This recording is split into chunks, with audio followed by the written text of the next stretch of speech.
Yo, what's up guys, it's XRAYZ and welcome to Behind the Horror. This is episode 17, Origins Haunted Battlefields.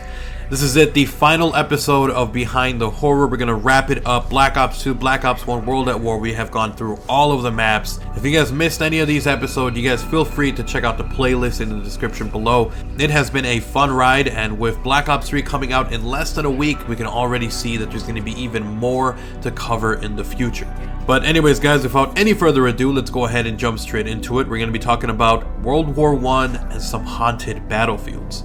If you guys enjoyed the episode guys, make sure to leave a like, make sure to leave a favorite. It does get the content out there. Let's try to hit 800, 900, maybe 1,000 likes since it is the final episode. And of course, if you are new, if you enjoy content like this, in-depth zombie stuff, then of course make sure to subscribe so you guys don't miss any videos in the future. Lastly, if you want access to all of my zombie videos like these in the future earlier than everyone else, all you have to do, check out my Patreon page. A link to that is in the description below. Anyways guys, let's go ahead and jump straight into it.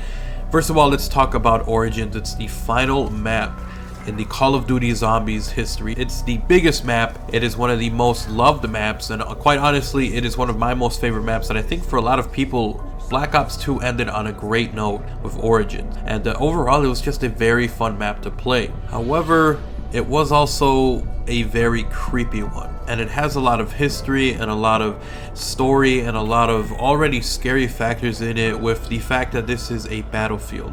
This is World War I. There are trenches, you're fighting against the undead, but historically this was also a place that was just filled to the brim with just horrible massacres and people dying, bodies laying everywhere, a ton of carnage. It was definitely a very grim time in human history. And usually when it comes to these types of things where you have soldiers who are living on these battlefields, they're on the edge, they're on the brink of life and death, you know, it's a very scary position to be in.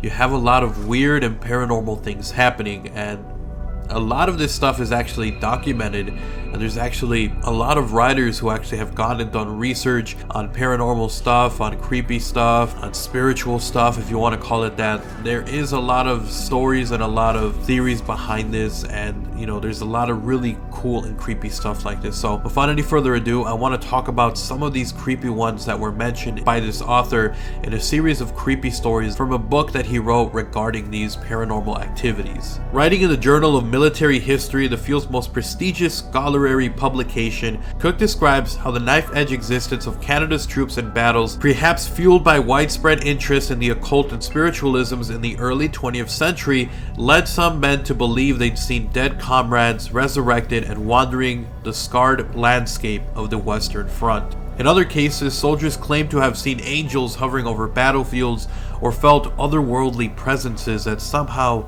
silenced enemy guns to allow escapes from vulnerable positions. As a threshold borderland, the Western Front was a place for such spectral thinking and haunting, where the strange was made ordinary, where the safe was infused with danger, where death was natural and life fleeting. One well-known story from the war is highlighted by Cook's study, Corporal Wilbert's moving description of the night his brother's ghost saved him from certain death. Bird, who had a post-war career as a Nova Scotia journalist and published his war memoirs under the title Ghosts Have Warm Hands, had written about a night after the 1917 Battle of Vimy Ridge where he was suddenly stirred from deep slumber under the tarp he'd been sharing with two fellow soldiers near the front line.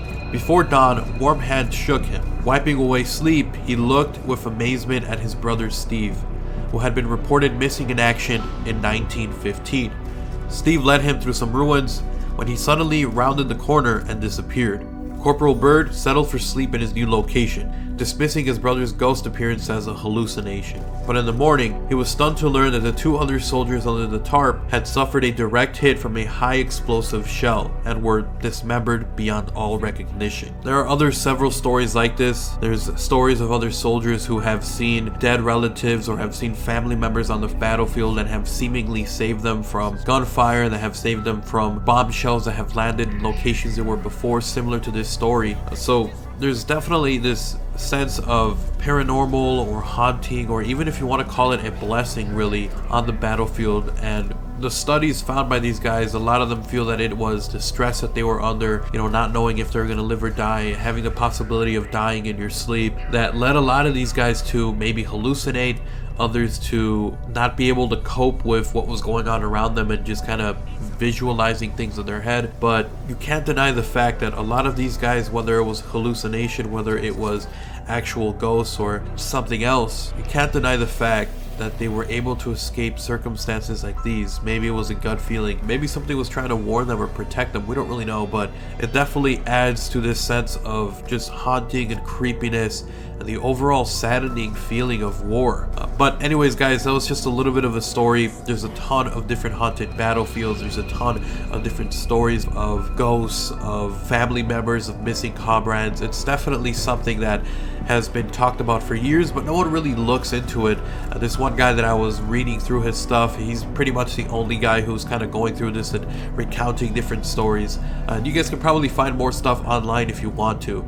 But anyways guys, thank you guys so much for watching the video. I wanted to cover some of the creepy stuff that happens on these battlefields. We already know Origins as a battlefield with zombies and Nikolai, Tank Dempsey, Richtofen, and we see it as like a map, as just a game to play, but there have actually been very scary, very creepy, even paranormal stuff happening on these battlefields from World War I, World War II, and it's kind of crazy to think that this could be something real. Anyways guys, thank you guys so much for watching this episode of Behind the Horror. This was the final episode. We're going to have more in the future. We're going to have Shadows of Evil, we're going to have The Giant possibly, and then all the DLC. I'm really excited for this year. It's going to be a really fun year. Thank you guys so much for watching the video. If you guys enjoyed it, again, make sure to leave a like and a favorite. Let's try to hit 1,000 likes. It'd be insane if we could hit it. And of course, guys, if you guys are new, if you enjoy content like this, in-depth zombie stuff, and of course, make sure to subscribe so you guys don't miss any videos in the future. Once again, if you want access to these videos earlier than everyone else, feel free to check out my Patreon page. It will be linked in the description below. And of course, if you want to keep talking zombie, Twitter is the best place to do so. My Twitter handle is @OGXRAYZ. I'll see you guys next time. I'm out. Peace.